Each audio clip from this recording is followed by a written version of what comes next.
লগত 15 দিন 20 দিন 1 মাহত এবাৰ হলেও আপোনালোকৰ ওচৰত যাব আৰু আপোনালোকে যিটো ব্যৱসায় কৰিম বুলি বা যি উদ্যোগ স্থাপন কৰাৰ সংকল্প লৈ পেলাই আমাক আবেদন কৰিছিলে সেই কামত পুঁজি আমি বিনিয়োগ কৰিছোনে নাই বেংকৰ লগত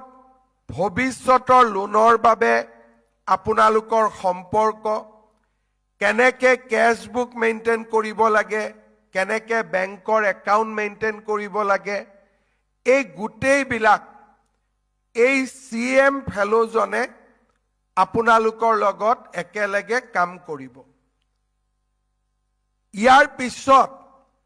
এবছৰ পিছত আপোনালোকৰ যিসকলে সঁচাকৈয়ে এই কামত বা পুঁজি বিনিয়োগ যিটো উদ্দেশ্যৰে আজি আমি ইয়াত সমবেত হৈছো আমি যদি পুঁজি বিনিয়োগ কৰিব পাৰো চৰকাৰে তৃতীয় কিস্তি হিচাপে আপোনালোকক আৰু 1 লাখ টকা আগবঢ়াব মুখ্যমন্ত্ৰীৰ আমাৰ আত্মনিৰ্ভৰ অভিযানত 2024 চনত আমি প্ৰথমবাৰ এই কাৰ্যসূচী হাতত লৈছিলোঁ আৰু এতিয়া প্ৰথমবাৰ যিসকলক আমি 25,000 যুৱক যুৱতীক যিসকলক আমি 1 লাখ টকা আগবঢ়াইছিলোঁ অহা কেইটামান দিনৰ ভিতৰত আমি তেওঁলোকক তৃতীয় কিস্তিৰ ধন আগবঢ়াম 25,000 যুৱক যুৱতীক আমি প্ৰথম কিস্তিৰ আৰু দ্বিতীয় কিস্তিৰ 1 লাখ টকা দিছিলোঁ আৰু 25,000ৰ ভিতৰত 12,000 যুৱক যুৱতী দ্বিতীয় কিস্তিৰ বাবে বৰ্তমানলৈকে সফল হ'ব পাৰিছে হয়তো অহা দিনকেইটাত এই সংখ্যাত আৰু কিছু সংযোজন হ'ব ইয়াৰ লগে লগে এই 25,000 যুৱকৰ লগত আমাৰ জিলা আয়ুক্তসকলেও কাম কৰে আৰু আমি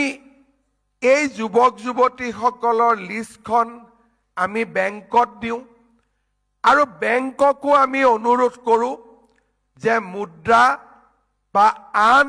প্ৰধানমন্ত্ৰী ডাঙৰীয়াৰ যিবিলাক আঁচনি আছে সেই আঁচনিত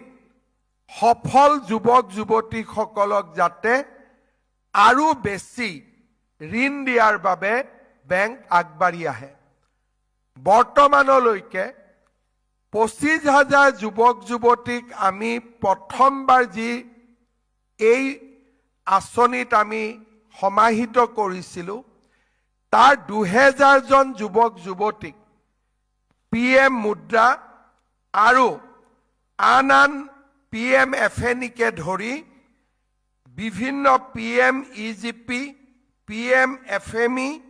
আৰু PMMY এই গোটেইকেইটা বেংকৰ আঁচনিৰ ভিতৰত এতিয়ালৈকে